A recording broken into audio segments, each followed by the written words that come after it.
Hello, and welcome to the Reconstruction, a show about moving capital toward justice. I'm Monique Aiken, Managing Director of the Investment Integration Project and contributing editor at Impact Alpha. In this series of conversations, I'll be exploring the opportunity for systemic change in a time of great ferment, division, and dislocation. I caught up with Melissa Bradley of 1863 Ventures, who is doing just that. A student of history, her latest venture is named for the beginning of the first Reconstruction in America. Melissa observes this moment in history as a serial founder who has spent time in the finance world and academia, and a presidential appointee in both the Clinton and Obama administrations. Hi, Melissa. Welcome to the podcast. Great to be here. How are you? Great. In many ways, we are at a crossroads, Melissa. Inflection points, transitions in this country and around the world. Here in the United States, one of those is a renewed awareness of collective power, particularly in the social movements that have gained steam in the last decade or so, which have accelerated since 2016. And great strides were made to get out the vote and elect progressives, including men and women of color and white women, to office in recent history. Yet I've heard you say that political power alone won't help America out of the morass it's in. As someone who served in 2 administrations, I was curious about that statement coming from you. So there's a missing ingredient here. Can you share with us your diagnosis of the problem and what's that missing ingredient, if there is one, that can help set us straight? Sure. So, the reality is that politics are one pillar of society that I think too often, or at least every 4 years, and sometimes every 2 years, depending on the election, gets a lot of attention. But I think if we start just with the U.S. focus, it is clear that the political leadership and state of elections is oftentimes depicts a very divergent picture than Wall Street and the capital markets. And we certainly saw that in the midst of COVID and everything else, a massive explosion of the capital markets, which just had to scream, something is not aligned. When the majority of Americans are not well and the markets are doing well, something is not right. And it just further exacerbates this belief, and I think now true statement, that those who are wealthy continue to benefit irrespective of what's happening in society.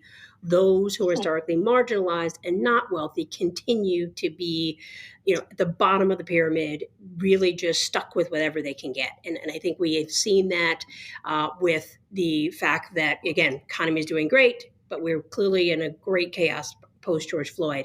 I think there's definitely need for a discussion on economic pillar. I would also say there's an interconnection. Clearly, when the COVID happened, the Treasury Department came out with a stimulus, and then nothing else has happened since. And so it is clear that in that moment, with businesses closing all across the country, particularly Black businesses closing at a rate of 40%, we have to then rely on more than just political power to be able to kind of help and strengthen and fortify the economy. And finally, I would say it cannot be one that only works for a few. It has to be one that works for all. And I think we can't really just wait for political power to decide that. We have to have private sector, financial institutions, innovators really say, how do we course correct this economic deterioration of some and this economic buoyancy of others? So therefore, as a serial founder yourself and a creator of some of these solutions, you've founded businesses, incubators, funds, various levels of the economic pillar chain that you just described. You're also an academic. You've been a political appointee. As a CEO, your personal journey itself is a fascinating one. So in the course of all of these stops along the way, can you share some of the truths you've divined from these experiences for us? Yeah, I think people always say, like, you've had a lot of jobs. And I would say I have, but I think it's because very early on, I was trying to find that magic wand that would make things better for a majority of people who have been left behind and overlooked. And at first, I thought it was in the financial sector and financial services community. And I worked on Wall Street and I did economic empowerment work and realized there is some movement there, but there are some systemic issues that we face and continue to persist. Then I spent time in politics thinking that would change. And the reality is, politicians have a great, I would say, bully pulpit. Legislators have an opportunity to make law, but the reality is that is not moving as fast as we need to kind of course correct where we've been historically. So I think there's and obviously I'm an academic. One, because I really enjoy it. And two, I think it's an opportunity for those of us who have lived experiences to course correct some of the textbooks and give a little bit of context of what they're reading because we actually have real life experience. And so, looking at those three, I would say there's literally three things I've taken away. One is that an individual's understanding of the opportunity associated with political power is important. But we must understand that it's not just at a national level and everybody should go out and vote every 4 years. It's every 2 years and locally, because there is both a top down approach to the economy and a bottom up approach. So I think that's first, that everybody has to be actively engaged consistently and not just when it's in their own best interest. I think the second thing is that unfortunately, a lot of people don't understand the structure. So when PPP came out, people were like, do I call the Treasury? Do I call the Fed? Do I call the SBA? Do I call my bank? And it was actually all of those folks. And so I think the other lesson was that people, particularly business folks, I mean, I wrote a piece, as you know, that really talked about fiduciary duty. And I think that many folks, particularly those who have a lot of money, just assume it's always going to be there. And for those who don't, we're always too busy scraping to try to get it. And we don't really understand how systems work. So I do hope that this has been an opportunity in a moment for people to understand how the system works so they actually know how to insert their political power, where to intervene, who are the right people to call, and what are the right things to ask for. And then I think the final thing is that we are all hashtag work in progress, and that the world has changed so dramatically. My mom is 92 years old. And she said some things have changed and some things have remained the same. And obviously, 92, she's speaking about the tremendous amount of racial unrest. And what she says it's actually been exacerbated because of social media.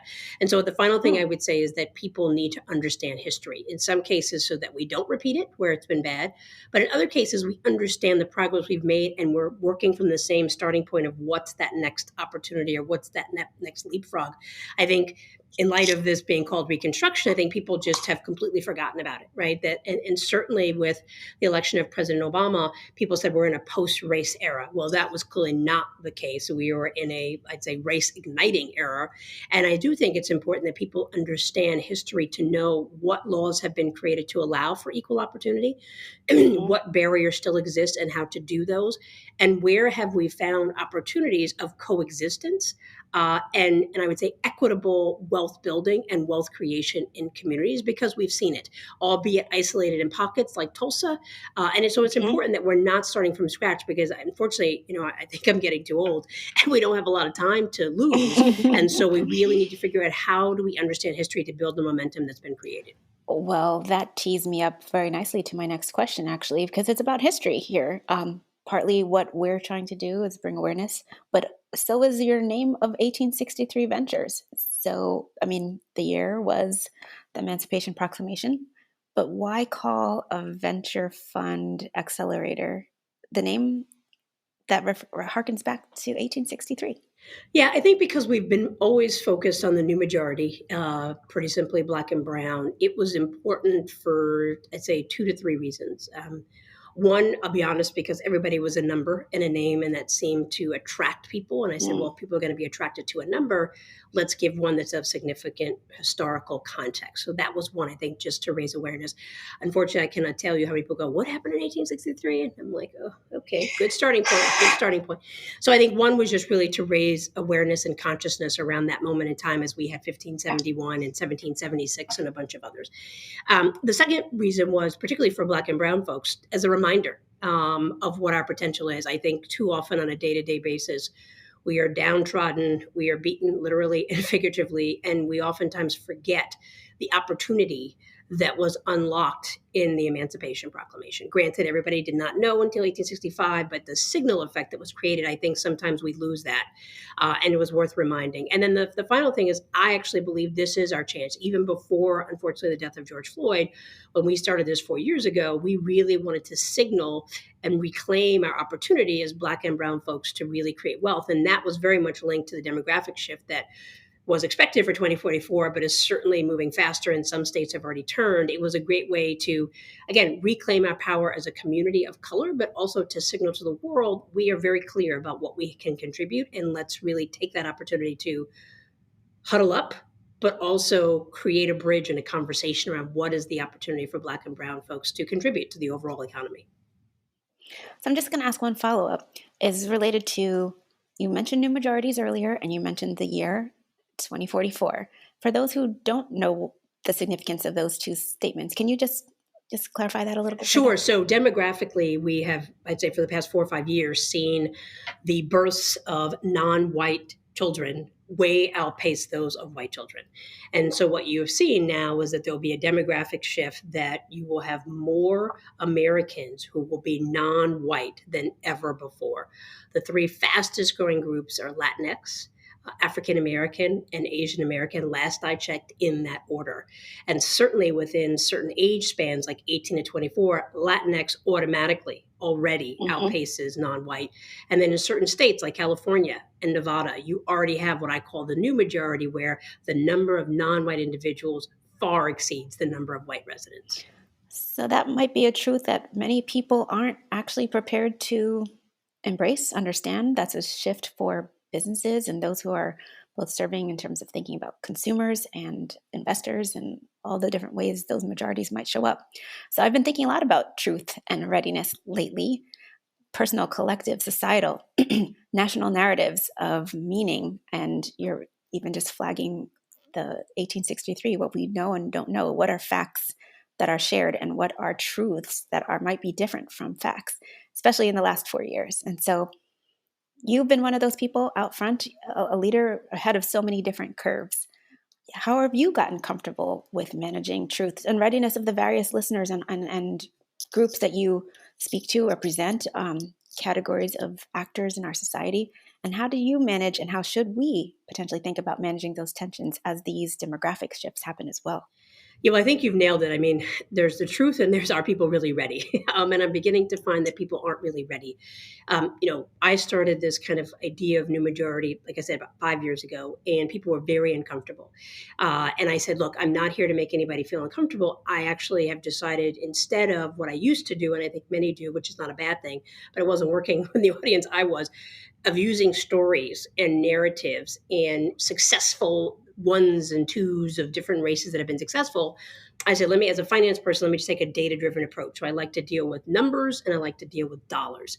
And that's real. And so my truths have been just grounded in data. Now, part of the challenge, though, of really creating a holistic story, I think I've been successful in talking about this new majority in terms of demographic shifts, the new majority in terms of entrepreneurships. African American women are starting businesses faster, Latinx fastest growing, 40% decline in white businesses.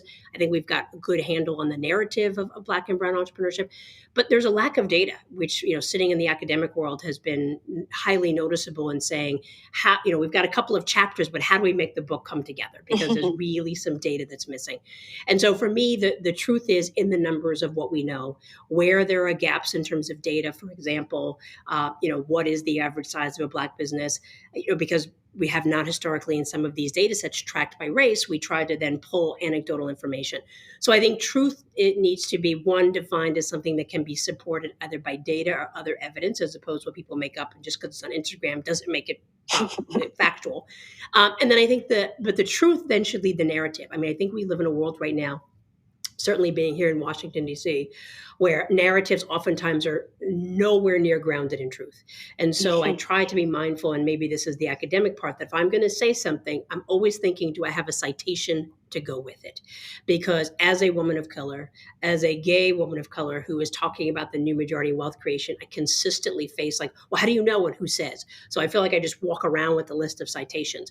And I will say the beauty is that there's more truth that's available. Post George Floyd, the number of reports by McKinsey, by Deloitte, I mean, you name it, everybody's done some kind of study. I think that is extremely helpful, that at least it is there. Readiness, to your point, is a different issue. I think some people will never be ready. We just came off of a rally here in the district where the Proud Boys and others came, and they completely defaced two of our well-known Black churches. And that's because they're not ready. And my mom said, you can't get people ready. You just have to keep going. So I think that I have already seen post George Floyd, several allies come along, and now kind of a light bulb goes off of both. I see it, like they saw what was happening. I can read about it. There's tangible data. Now they're beginning to lean into it.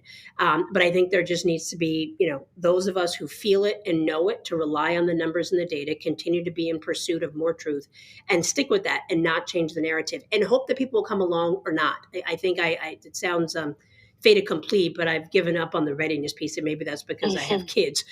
When you raise kids, you learn that some things you just got to let go, and so I think I have to let things go because readiness implies a level of comfortability, and I think the Mm. history of this country does not cleanly or neatly speak to white individuals, not all, but some white individuals embracing the fact that they are no longer in control. And that is extremely scary. My hope is that the numbers demystify the process, de escalate the fear, but that's ultimately going to be up to them.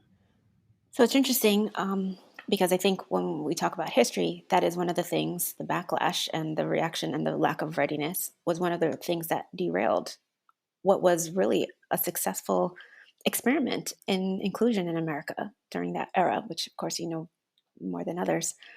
And so as we think about what's next and this next normal and the need for truth in it, as well as what else we might need in order to have this more just intersectional normal and really pay attention to your mother's wisdom. You know, some people are not ready for us, but how do we get ready and still keep marching forward like you just described? I think we just have to be persistent, right? I think we have to, I think, particularly as a person of color, we have to first own our own truth and be comfortable with that, despite what we face in the world. I find, particularly again, having kids, that there is something to be said about building resilience in young Mm. people and helping them find strength in times of crisis and adversity. And so I think that's something that I feel Black people are highly resilient, but we need to keep that going. So I think that's Hmm. one. I think two is never give up, right? I think, clearly these last 4 years have been challenging for a variety of folks in the community, Native Americans, Latin Americans, Latinos in general, Black people. And I think that there has been this concerted effort for us to find alignment amongst ourselves, right? There has been something around capitalism in the history that has said, let's literally divide everybody, right? Oversimplifying, but slavery in the South, Native Americans pushed west, Latin Americans pushed southwest, and there has been this kind of geographic divide. But I think that's where we joke with the kids, the intraweb has allowed that to change, and so I think we have an opportunity that instead of us individually as nations and as communities fighting for breadcrumbs, certainly post George Floyd, we have come together to find commonality and bonds. My hope is that as communities of color or communities that have been historically marginalized learn how to work together, we can be the roadmap and the examples for others, and that this doesn't have to be scary, and that there's actually a greater good for America. The final thing I would say quickly is that in having conversations with lots of successful entrepreneurs, the one thing we are mindful of is that Black community is really core to Black culture. It's not capitalism. Capitalism is not core to our culture. And what I find is that people feel threatened when it comes to capitalism because when I talk about the power of numbers, they think we're going to take over. Well, I think we already have. I think we outspend and have greater access to disposable income than most people. Unfortunately, we don't have access to markets to create that multiplier effect. But I do think that it's important that we recognize this is not about displacing. This is really about that for Black people, we are very much about community and we're inclusive. We are naturally inclusive. And so when we talk about a better place for ourselves, we actually are saying a better place for America. Unfortunately, when I hear those who are anti-Black, better America is not having us in it. So I do think that I hope the holistic frame that communities of color tend to bring, because we recognize how we got here. We recognize we were not born here. We were brought here, obviously, except for Native Americans. But even then, they lost everything. That we're not doing this as a way to cling on to power, but we're trying to figure out how do we create this new normal that we can all move together. It's fantastic. And I think, this idea of thriving collectively, there's some ideas, and you kind of referred to that before, that have been percolating. You said there's some models that worked. And so when you think about some of the entrepreneurs that you've talked to and some of the people that you've met on your journey, and you think, who's living in 3020?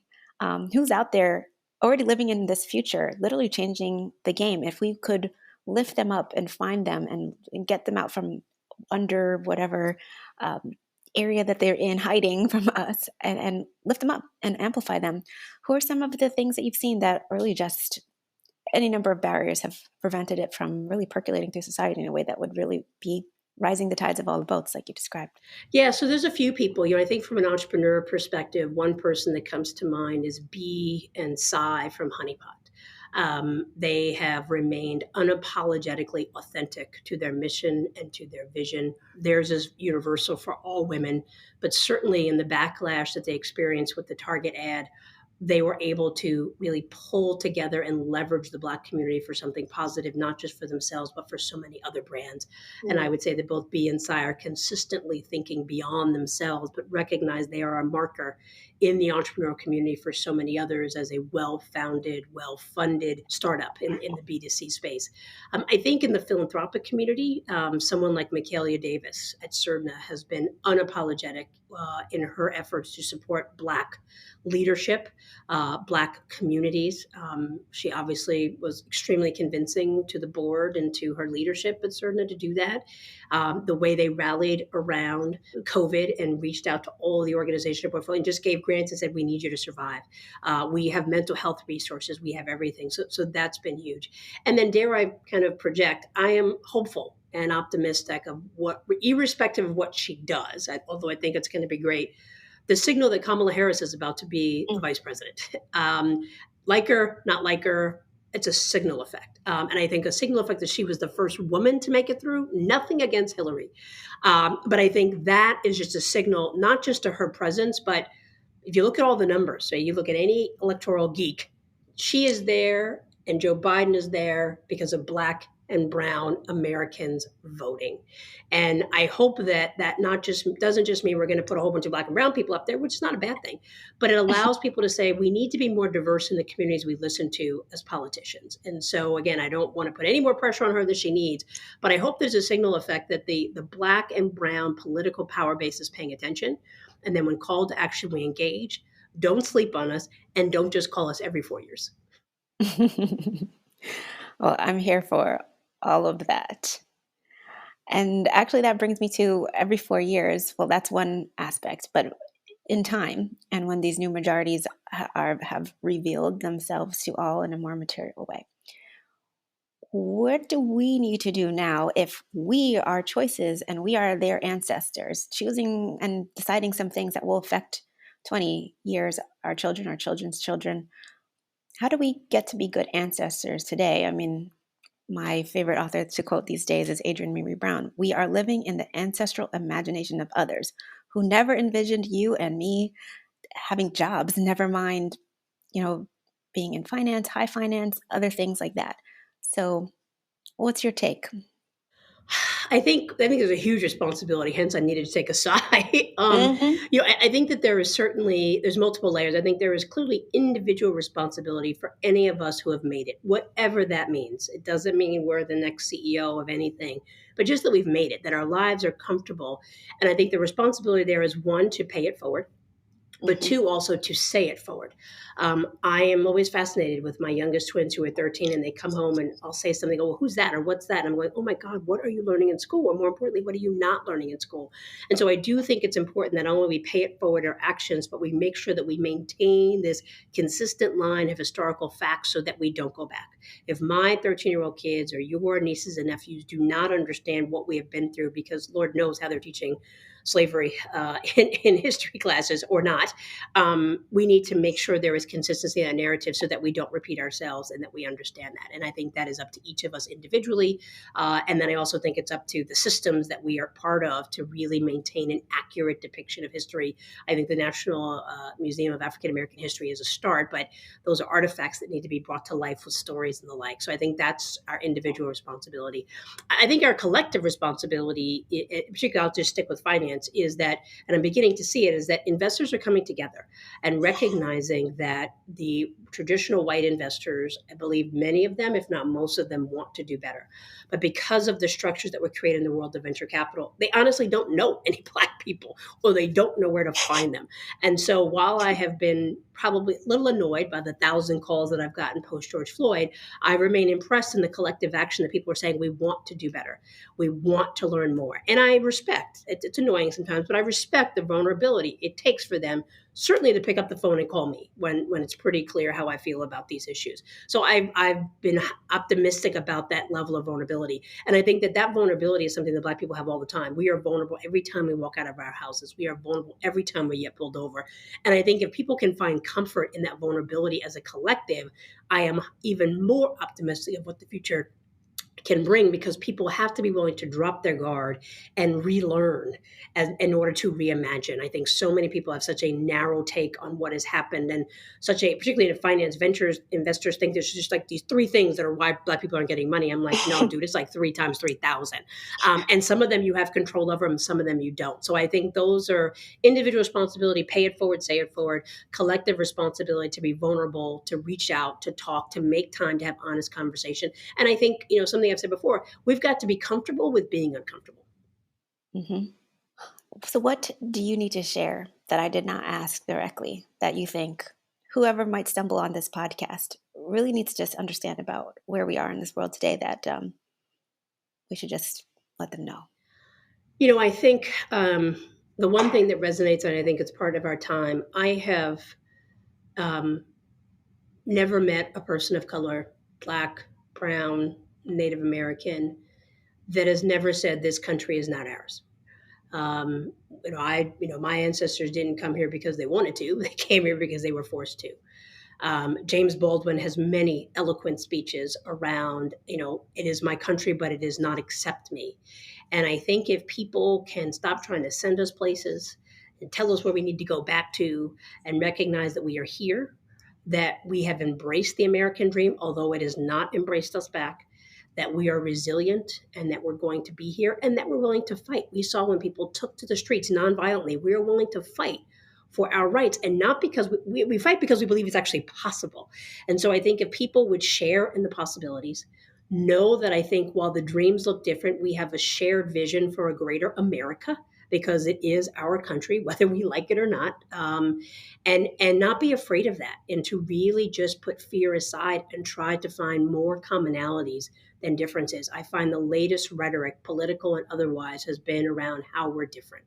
And the reality is, people say, well, it's a broken record. Well, sure, because there's probably only 5 or 6 ways that we're really different, politically, ethnically, religiously, education-wise, and probably asset-wise.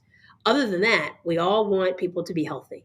We all want people to be well. We all want people to have opportunity. We all want people to be treated fairly. Those are pretty basic things. And I think if people would stop assuming we're fighting for something bigger and we're fighting for the takeover, and just realize we're fighting for everybody to have equal access to the American dream, I would like to believe that then would create a level of understanding, mutual respect, and a little bit of vulnerability, so we can advance our current conversations. Amen. So let's hopefully that those listeners can take that on. And we thank you for your time. It's been a delight to talk to you as always.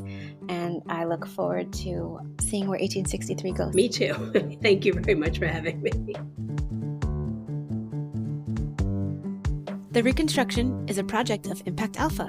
The steering committee includes Erica Seth Davies and Carrie Hansen, with thanks to Dr. Jillian Marcel. We have benefited from the wisdom of our brain trust of more than a dozen leaders in the field. And we'd love you to share your favorite quote or mantra so we can share it with the world, with full credit. Email us at tr@impactalpha.com. Impact Alpha's editor is David Bank, and our producer is Isaac Silk. Special thanks to Lanika Little and Cesar Chavez.